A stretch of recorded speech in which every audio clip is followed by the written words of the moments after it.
sure to record today, which I have a tendency not to. But anyway, I want to thank everybody for being here today. And as always, my prayer over this is that somebody hears something.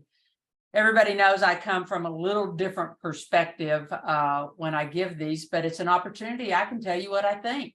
And I love those opportunities. Today's topic was about, do you ever find yourself fighting to get out of a paper bag just to find yourself in another? When I went back and started researching where that quote came from, it came to us in 1907, but the key word that's left out of that phrase a lot of time is a wet paper bag, which we all know a wet paper bag just disintegrates. What I did not realize was that it was originally intended to apply to those that cannot seem to be able to do a simple task, are less than intellectual. Christy told me I couldn't use the S word, stupid. But you know, that didn't really fit for me when I really started going back and looking at it. And I ended up more of that concept of a dog chasing its tail. You know, and then when I looked that up, I realized, yeah, they could just be having fun. There might be something that might medically be wrong with them. But that kind of equates to what I wanted to talk about anyway. The concept for me of the paper bag, though, is we fight and fight and fight to get ourselves out of a hole, if you will, only to find ourselves still stuck there. Have y'all ever felt that way? Or in the Bible, it teaches us that if you believe in this belief system, you know, we go around that mountain. I think Moses and them, they went around the mountain 40 times. Do I have that story right? I know enough to be dangerous. Until we learn the lesson. And sometimes it's about discipline. All of it is roaming around in my head today. But if you think about that paper bag and how many times, I don't know about y'all, but here in the last 12 weeks for me, it's like I can't see a way out. And I find myself losing lots of time during the day and in my thoughts. And I seem to be doing the same thing and I'm not getting anywhere. And in our verbiage, it's the definition of insanity. Doing the same things, expecting a different result. And do we ever get it? No. Then, you know, as I talk to potential clients and some alumni during the weeks and during the days, the other thing that has been resonating over the last couple of weeks is, Cam, we've been down this road before. We've sent our loved one to treatment 5 times. Again, doing the same thing, hoping for a different result. And that got me thinking. This thing about fighting your way out of a paper bag, and as God would have it, I love the way he works. There was this bag out here the other day, and you know, we have several cats in our area. And Oreo, one of Kim's, got stuck in that sack. And where I was concerned, it wasn't a paper bag, it was a plastic bag that had blown on campus, you know, and so I sat here and kind of watched him to make sure he got out of it and didn't suffocate. But I watched him as he kind of clawed through it, and then all of a sudden he emerged. But as he walked away, what did that bag do? It hung on his back right hind quarter. And I was like, you know, that's exactly what we do. We finally feel we break free of something, but we allow that baggage to hang on our back hind quarter. So even though we find a way out of our plastic bags or a way out of our paper bags, what do we do going forward so we don't end up in the same bag again, or circling that mountain again, or in our relationships with our loved ones, be in recovery, not in recovery, it doesn't matter, that we don't end up having the same arguments. We don't end up having that same negativity dripping off of us. As I started thinking about it and praying about it, there's a couple of things that came to mind to me. One of them was, for me, sometimes when we are in confusion, when I am confusion, and I think, okay, God, okay, universe, what the hell? It's because I don't have a real clear sense of what I want or what I need. You know, I ask people on the phone, you know, and many of you have heard this from me when you've called, okay? If you had a magic wand, what would your life look like? And I'll get answers. I just want to be happy. I just want to be free of this. I just want my loved one to be, you know, in recovery. And as you drill down with people and you ask them to define that, it's really difficult for them. What happy for me might not be Brittany's happy. For some of us, having major milestones and accomplishments, that's what makes us happy. Others of us can learn to be truly happy doing nothing. But what does that mean? You've got to have a clear understanding, or you might ask, you know, I want to be healthy again. Well, what does healthy mean? You know, I walk through a store or something, and we all know I'm a little overweight right now, and I claim it and admit it. But for some people to be my size, they would be ecstatic. Everything is relative. You have to define with a clear vision. What do you want? Oh, you know, I want my relationship to be better. Well, what the hell does better mean? How can, if you have this belief system, how can the God of your understanding or the universe provide you with what you're seeking if you yourself don't have a clear vision or a semi-clear vision of what it is you need? So I believe that's the first thing we've got to do to get ourselves out of this bag, if you will, this wet paper bag, and we don't end up in another one. Then it comes down to, what's your dream? Many of us have lost our dreams. And or sometimes we've changed dreams, if you will. I don't know about you, and don't laugh at me, but we were watching the country awards show that was in Frisco, Texas the other day. I forget which one. You know, there are 15 million award shows. But we kind of got hooked into watching it because I love Garth. I love Dolly Parton. They were hosting it, yada, yada, yada, yada. So we ended up watching the whole thing. And Lainey Wilson won this award. And it was, I think, Song of the Year, Album of the Year, whatever. But during her award speech, and if you haven't watched it, watch it. It's really very heartfelt. But at the end of it, as she was talking to young women and little girls, the point she made was, if you're going to be a dreamer, you have to be a doer. And many of us, we dream about things, but we aren't willing to be the doer to make them a reality.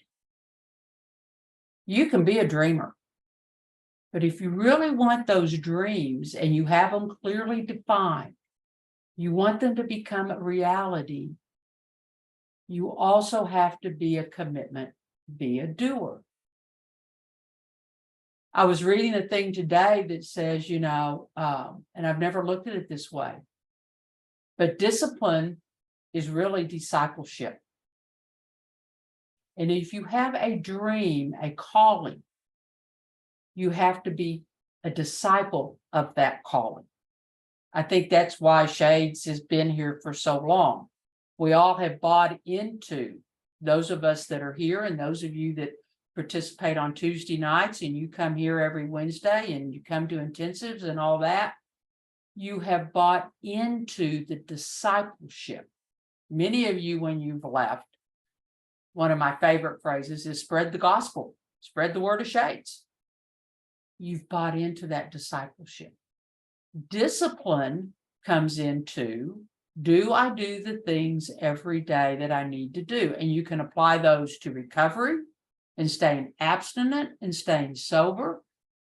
You can also, on the other side, apply them to our relationships. Do I do everything every day? I want a happy relationship that I know I need to do to tend to that. Am I tending to my garden? Am I tending to my dreams?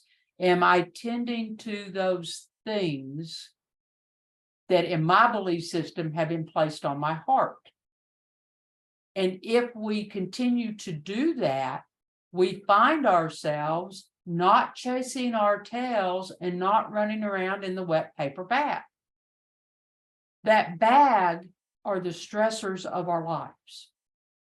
Think about it. How many times do we give our time, energy, brain storage up here? We give to our worries, we give to our anxieties, we give to our concerns.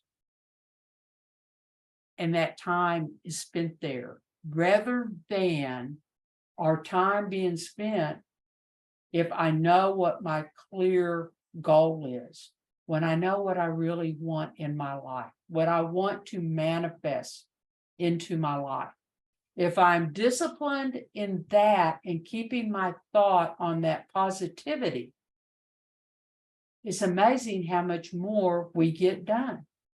Activity doesn't always equal accomplishments. And it doesn't matter what that accomplishment is. It's going to be different for me. It's going to be different for TJ. It's going to be different for Brittany. It's going to be different for Sally. It's going to be different for all of us. But we begin to medicate when we don't feel, a lot of times, feel we're working towards where we feel we should be. Does that make sense? The other thing I found in doing this, I know y'all subscribe to a lot of these, but I also subscribe to Melody Beatty. And this thing happened to pop up that talked about property lines. And we talk a lot about boundaries. You know, when I was just talking about how many times we give to other concerns, other anxieties. I don't know about you, but I hate to admit it, but probably about 30% of my time I give to worrying or taking on other people's feelings, thoughts, concerns. Instead of staying in my little hula hoop and worrying about who. And focused on my task at hands, not just doing activity, but my task at hands that can build towards my dreams, my goals, what I want in my life, what I want here for Shades.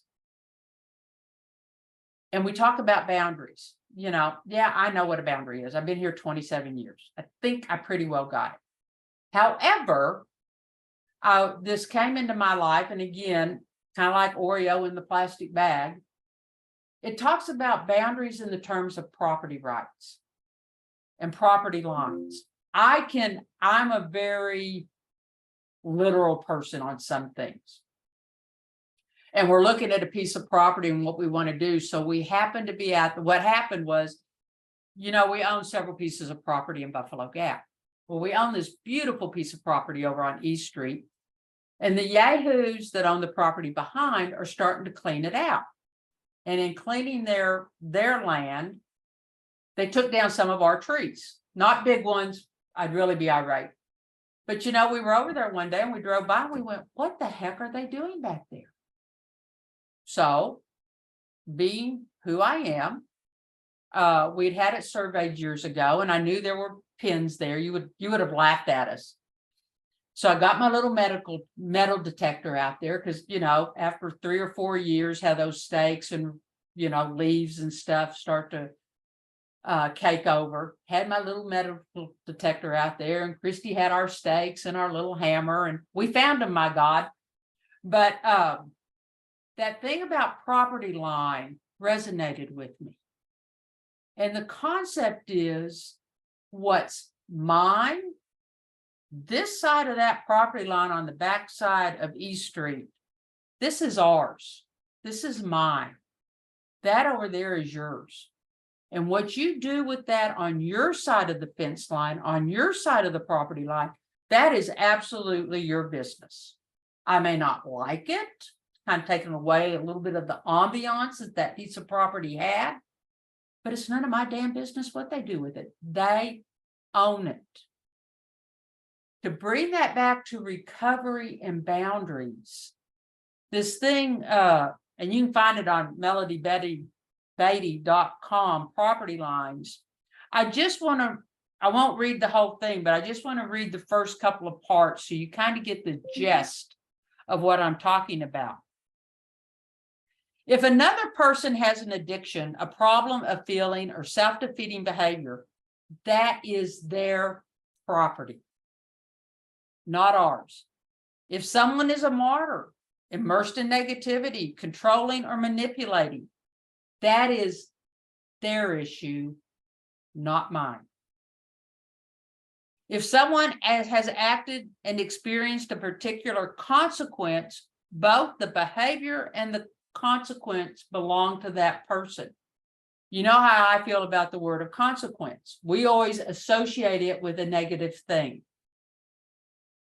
If I go out and work hard and earn $1 million, that is a consequence of decisions I've made. Like how I wish I would have taken my father's advice years ago and the miracle of compound interest and deposited $100 in my savings. I'd be not just a millionaire, I'd have $2 million in my bank today, just from that simple action. It would be a consequence of my discipline had I done that. So consequences aren't always, in my belief system, a negativity. Think about that. I kind of want to, if people's hopes and dreams, they are their property. Their guilt belongs to them too. Their happiness or misery is also theirs. It is not mine. Now I can bask in their happiness, but it's not mine. So am I responsible for TJ being happy? No. TJ's responsible for that. Now, if she reach out and ask for help, Cam, I need some help in this area, then it is my choice to say, TJ, I can do that. No, I can't do that right at this time. Or no, that's not mine. But do you get the gist? Our property includes, think about this in property lines, and that's where I go back to the East Street. I mean, for me, this clearly defines this thing of boundaries. My property includes my behaviors, my problems, my feelings, my happiness, my misery, my choices, my messages, my ability to love, care, and nurture, my thoughts, my denials, my hopes, and my dreams for myself and for others. That's my property. Not Brittany's, not Elizabeth's, not Karen's, not Tiffany's. That's mine. For me, I mean, like y'all know, I've worked here 27 years. This thing about boundaries, and we give you y'all's little hula hoop, and many of you have had that hula hoop when you've been here. I think a couple of you, we've even sent baby hula hoops home with you for a reminder. For me, this thing about property lines, man, it eliminates a lot of gray area for me. It validates, for me, a lot of the ways that we have raised our son. It truly is. His life is his life. Now, I can have concerns, but it's his life. If you think about it as property lines, now where it gets a little gray is with our intimate relationships. Because at some level, their challenges do become ours. But you still have to respect and let their feelings stay with them. I don't have to take them on. Does that make sense? How much in that little wet paper bag do we rummage around and we get out of something? Okay, we're out of our paper bag. Man, we're churning along and somebody comes along and I let them cross my property line.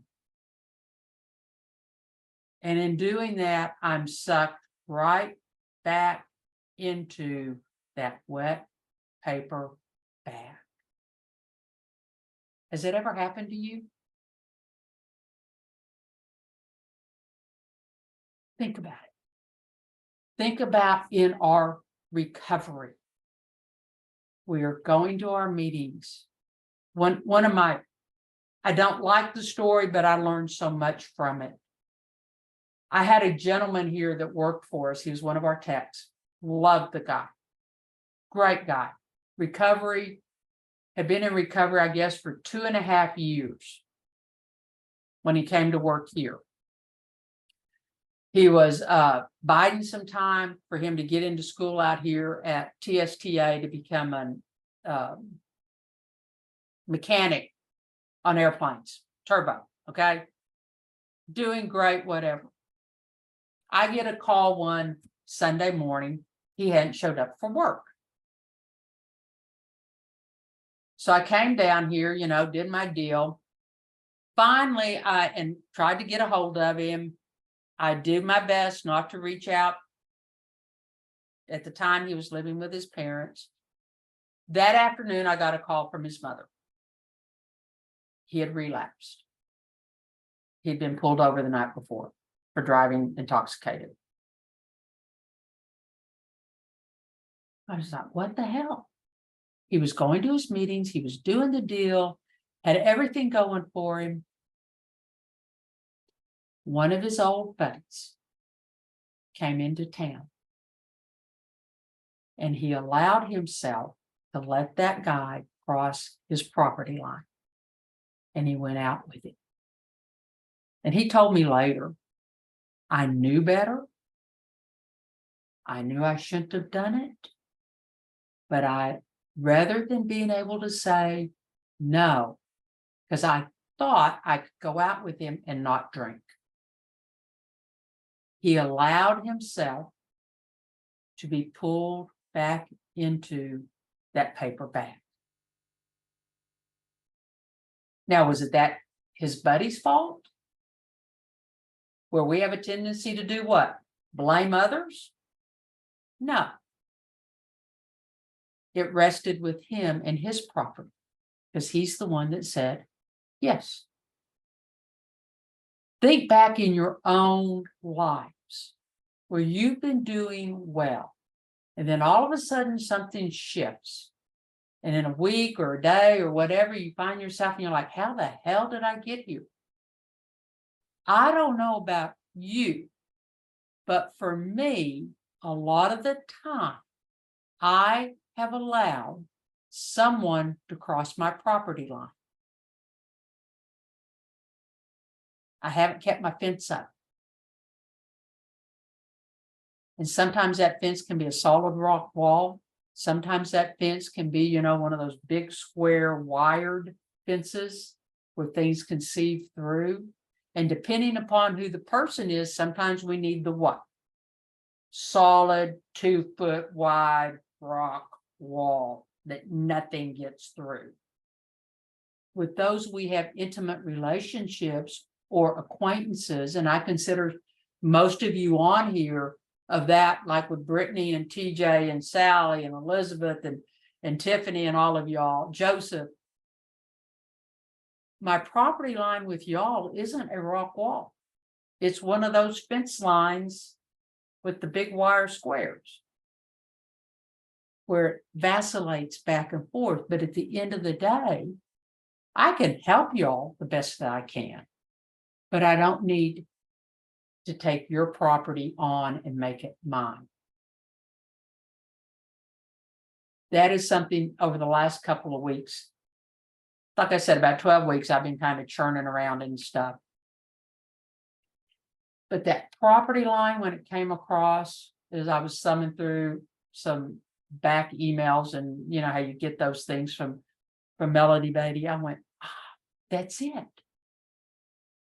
That's what pulls me back into my paper bag. Or once I get out of one, I end up in another. And again, I find myself doing what?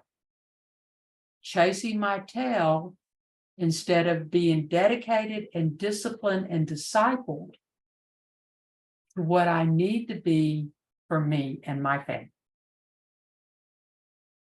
Me and my family. I hope that makes sense to you.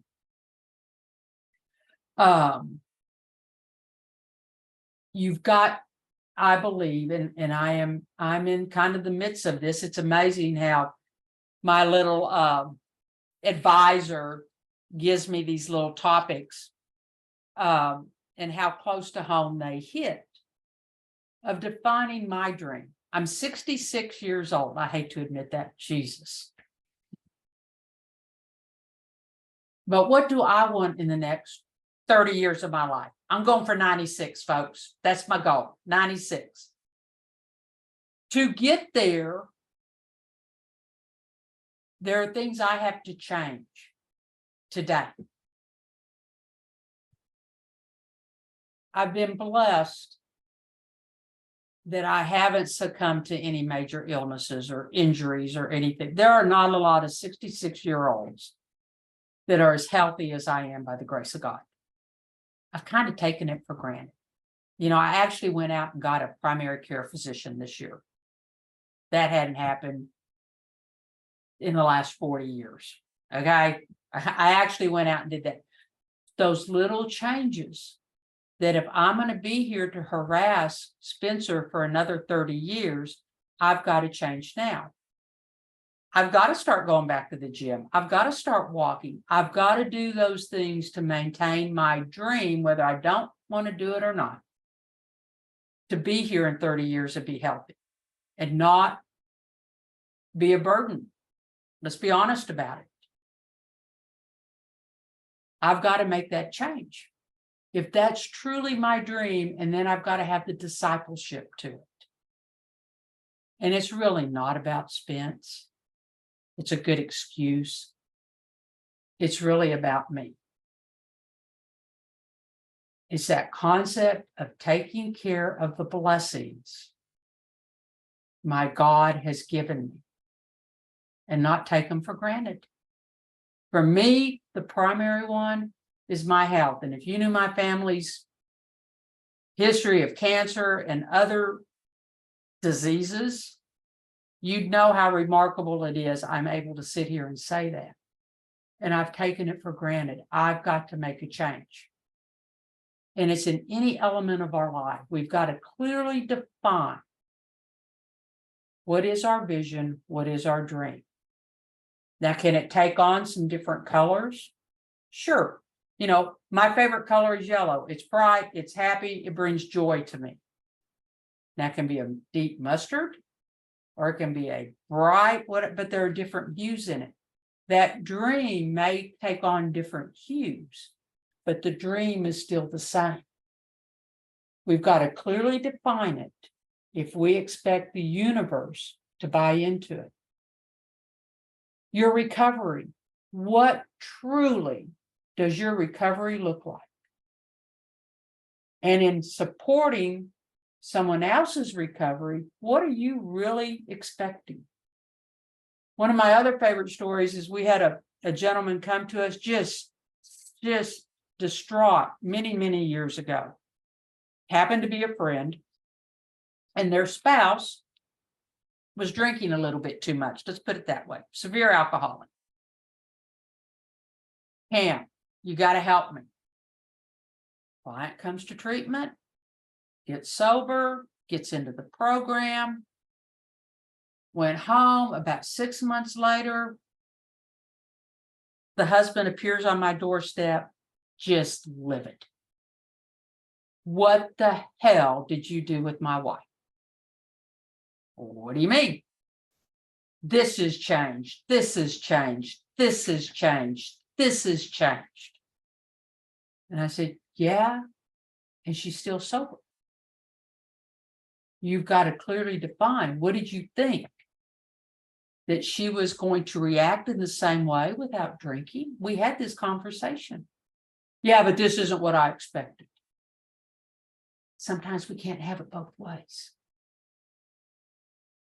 Now, they're still very thankfully married and have a wonderful life and all that good stuff. But that's an example of, we think we know what we want, but it can take on different hues, different colors, different shades. But the dream is still the same. The goal is still the same. But you've got to define it. If you expect our universe and our God to bless it, then you've got to set those property rights and set your property lines. And what is mine? What is yours?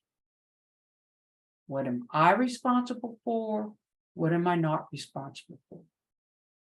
Every morning I'm blessed to start my day with a partner that believes in prayer.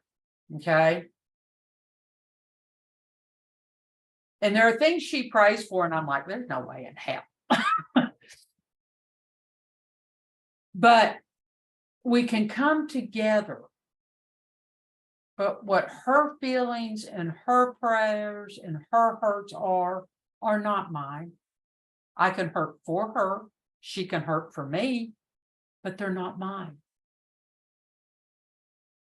She has different feelings about our son and things that affect her that don't affect me. And that's okay too.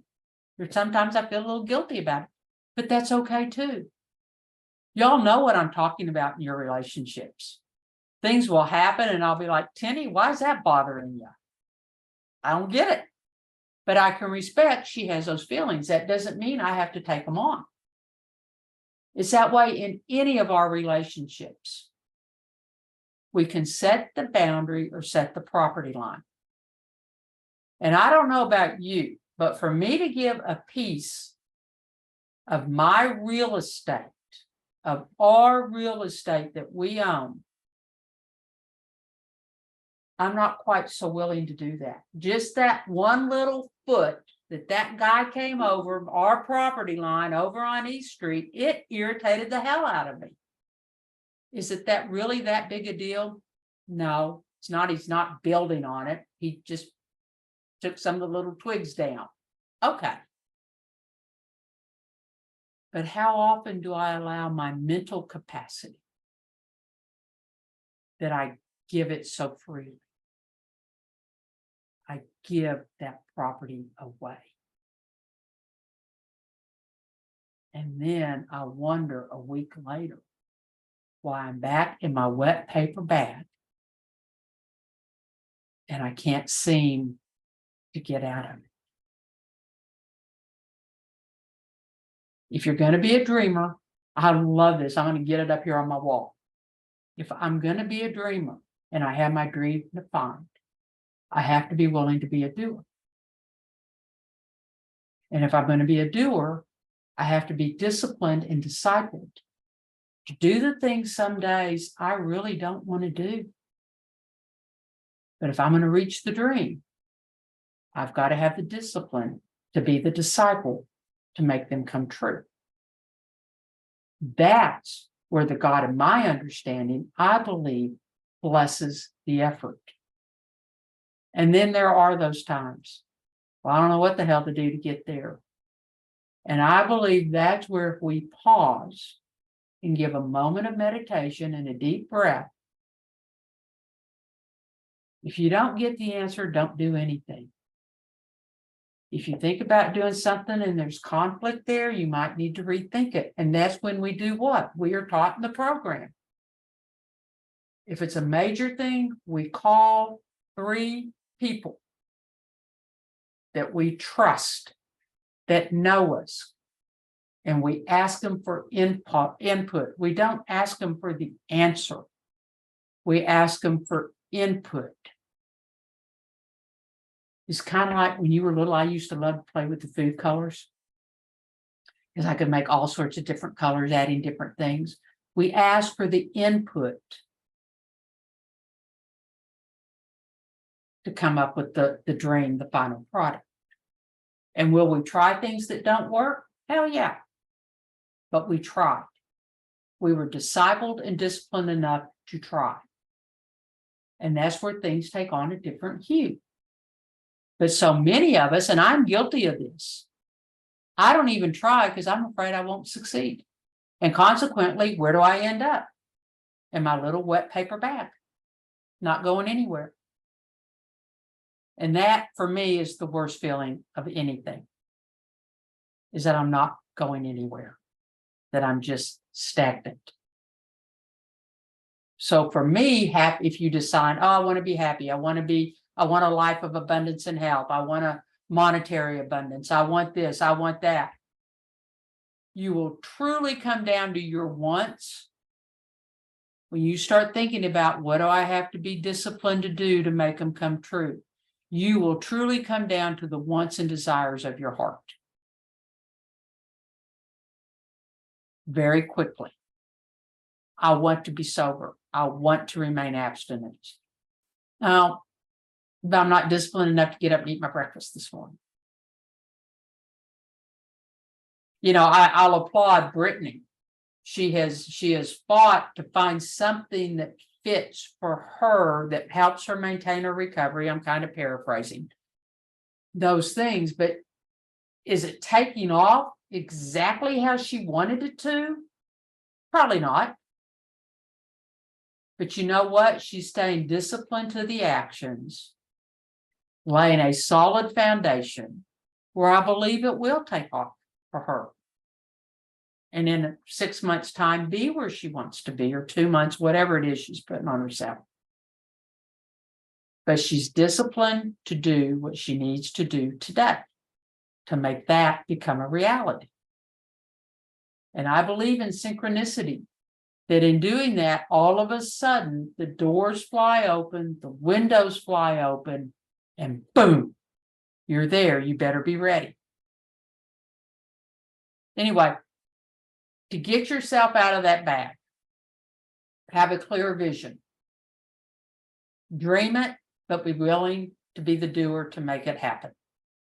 Be disciplined in your discipleship to that. Why do dream boards work? Because you see it. I've got me my little mini one over here that I just did in the last couple of weeks. And when I find myself giving my property away and I glance at it, oh, this isn't taking me towards that. I don't need to invest my property in that. Okay, back to what I do need to do, to be disciplined in discipleship to that.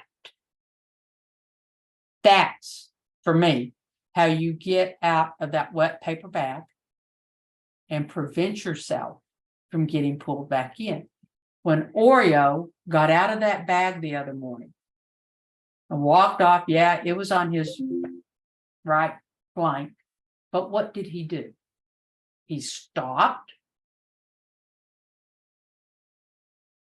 shook it off, and went back to Tennie's. He was done with it. That's what we have to embrace. Once we get out of it, set our property lines, set our boundaries, and move forward. So does anybody have any comments on today's cam chats? That's what I have today. I love this. I can. I tell you what the hell I think, and you can comment or you don't have to. The choice is yours. Anybody? I'm not like Tennie and I won't call on you, I promise. Brittany, you even have your hand up. Hello. Just going to expand a little bit with my experience. This is my third career change in my lifetime. And it didn't really happen until I answered this question that Kim actually asked me the last time I was there. And I was having trouble with my relationship with my father. He was my boss. And she's like, can you do your recovery there? And immediately I'm like, nope, no. And that's my number one. And it has to be. And I wasn't really sure what I was going to do. But it wasn't until I let go of his reality and idea of success that I was able to open myself up to finding out what mine was. And when I let that go, it's my higher power just guided me in any point of self-doubt. There was a sign of reassurance right away. And money is tight, but things have been provided for. And it's enough. And it's interesting because of course, I did the calculation about when a certain government assistance will run out. And I'm like, should I get a job now? Like, should I, get that part-time job right now? But something with it in me is like, just wait and see what happens. And I am. And the way I know that this is the right path for me is because I'm not afraid. For the first time in my life, I'm not afraid. And that is the most freeing. And it couldn't have happened until I let go of somebody else's definition of success for me. I had to develop my own. Good for you. I am proud for you very much. You know that, Brittany. Greatest supporter. Well, maybe your mom's probably your greatest, but I want to think I'm back there in that corner somewhere. Miss TJ. Hey, Hey, girl. I love symbolism. I love allegories. I love things that you see other things in. So my imagination was going crazy with all this. I jotted down a few little pictures that came into my mind. One was once I found out that not only did I have my own property, but that other people had their own property and I didn't belong over there. It was a hard adjustment because I'm not real sure how this world could turn without all my advice, and especially those that are blood relations. But so the first year after I started my recovery, I had this picture of myself standing there. And like you said, it's the chain link fences that we have around our family. And so I'm standing there at the fence, looking through and yelling my advice, but staying over here, but wanting to project myself in there. And then I got the picture that some people in my life had always just been squatters. They didn't own the land, they just squatted on it. And we won't even go into what all that could mean. But it was my own property, but they were occupying that. That's a great analogy. And so we have to learn how to evict them. And I see Tennie as the high sheriff. She lets us, she helps us evict squatters off of our land. And then there's the, you talked about mineral rights or rights, giving away or selling mineral rights. Don't sell your rights, a little piece of what is inherently yours. Don't sell it, don't give it away. My husband's family lives on a family farm in LaGrange, and now they're all moved away, dying or whatever. we're talking about selling the land, but do you think we're going to give up the mineral rights? No. And to me, I mean, everybody can make their own analogy, but like you said, we get to say what we think. My mineral rights are my spiritual beliefs. I'm not giving that away. I'm not selling it. I'm not anything. That's mine. And you can't have it no matter what. And I only have two more. One, You're going to get to do one of these soon, TJ. one was in the Bible when God divided up the promised land. He gave each tribe a certain amount, and then it went on. People buy and sell and give and do and everything. But every so many years, and I don't remember how many, there was what they called Jubilee. Yes. And it reverted back to the original owners, the original ones that had been given the rights. And that's what I felt like happened when I went to Shades. It was the year of Jubilee, and my rights reverted back to me. And then one more, sometimes you hear about people that either get a great inheritance of land, or in a survey, or in that, who do you think you are, that ancestry, they find out that they've owned something all along and they just didn't know it. And that was me. I didn't know I owned those rights. And so now my fence is, I get up every morning and walk the fence line. And that's all. Thank you. Thank you. Those are great. I'm going to steal them from you, I'm sure, someday. My blessings. Thank you. Marcy. Hi. Hey, girl, how are Again. you doing?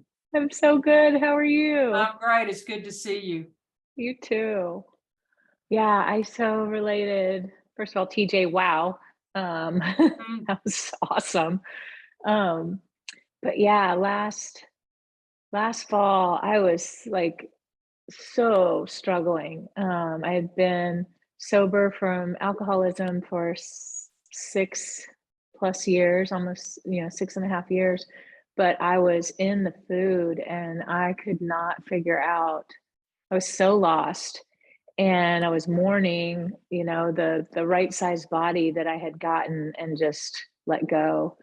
And so I was really afraid to dream. I didn't want to get into fantasy because I, was in such negative space that I didn't believe it could happen. I was kind of at that hopeless jumping off point again. And so fast forward, finding you guys and learning about boundaries. I've never studied boundaries. I didn't know anything about codependence, and just being willing to take your suggestions to go to 90 and 90 and to check out the different other fellowships that I could belong to. It's changed my life. I heard something the other day that really helped me kind of take in what you were saying about dreaming, because I was like, but wait, I don't want to drift into these dangerous fantasies about, like, I know, like, if I think of the 9-step promises, like, that's my vision of happiness. Like, I want that freedom and that happiness. I want, to intuitively know how to handle situations. And but fantasy, or hope without action is just fantasy. That's what I heard the other day. And I was like, that's exactly your point here today, when we've got to have the dream and define it, the discipline. I also love the word devotion. To me, it's like, if I'm devoted to something, I'm going to get up and do it every day. I'm just devoted to this.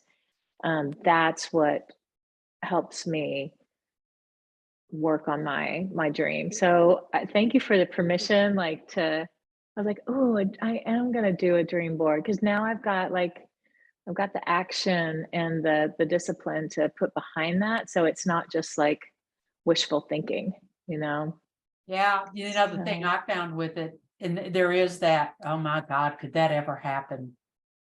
But if we don't put it out there, it never is going to happen.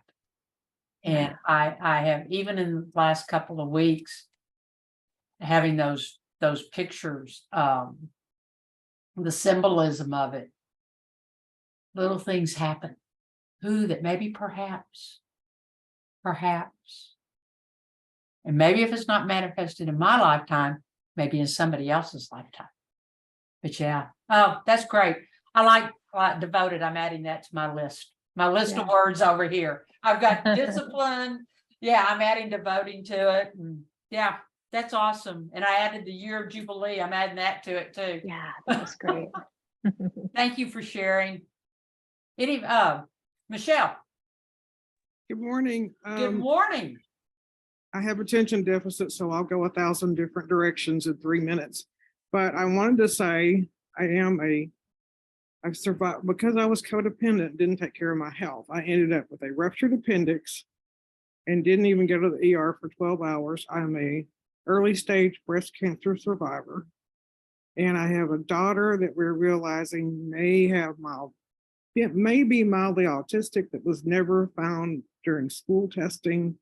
And she has no direction. She's a failure to launch. That's why I ask people about their kids. So I have all these things going on, but I want to say one thing that I do have in my life is I always ask God to send me someone to help me with whatever I'm going through. And he sent me an active alcoholic. He sent me a recovered alcoholic.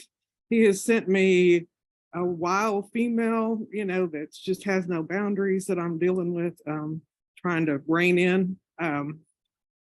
But at every stage, I have had people that will say, I'll say, my daughter's missing. I don't know. She might not come home. She might be dead. We don't know where she is.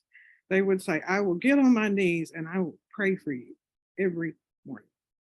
All of my friends, any of my friends, will get on their knees and pray for me. And in every situation, even though it's been scary and unpredictable, I always knew that I had people praying for me. And whatever came out of it, whatever paper bag I got into next, I had people, prayerful people who loved me and would just hold my hand and say, breathe. It's gonna be okay. And God's in it. And just, take one step, breathe and take one step and then another. Kind of like Anne Lamott said, I got so much out of the things she said, because I identified with every single thing she said, and it helped me. And I said, I had a spiritual awakening because of Tennie and her people and Anne Lamott and a few other people. And one of my friends in recovery said, no, you didn't have a spiritual awakening because of them. You had a spiritual awakening in you. So I just want to say these meetings have been so wonderful and I've gotten so much out of it. So I'm going to challenge you, Michelle, and some of those dreams you've had to make your action plan of what you personally are going to do as a doer. Right. That's my challenge to you. And one of my friends just asked me, what's your dream this week? There you go. See? You're in journal. Synchronicity. Think about it. And when you said that, I was like, God's working. Yeah, he is. We may not see it all the time, but I believe he is. Anybody else have anything? All right. Frankly, I'm assuming it's going to be me again next week. We really didn't talk about it, but then I saw Tennie's itinerary and Kim's, and I think they're traveling home next Wednesday. So God only knows what we'll talk about next week. I have till next week to come up with it. My little advisors out there, I'm sure they'll help me. But I do want to give a heartfelt thanks for those of you that do listen to me and engage. I get why Tennie loves doing this so much, to see the faces and to have the opportunity to engage with you warms the cockles of my heart. I truly pray that God is with each and every one of you this coming week and every day of your lives. Sally, happy birthday, even though I know it's a day early. Our prayers are with you and your four-legged losses. Brittany, enjoy your mom down in Florida. And blessings. Marcy, thanks for being here. Michelle, everybody, have a blessed one and keep us in your prayers and your thoughts. Many blessings. And I can't wait to hear your dreams.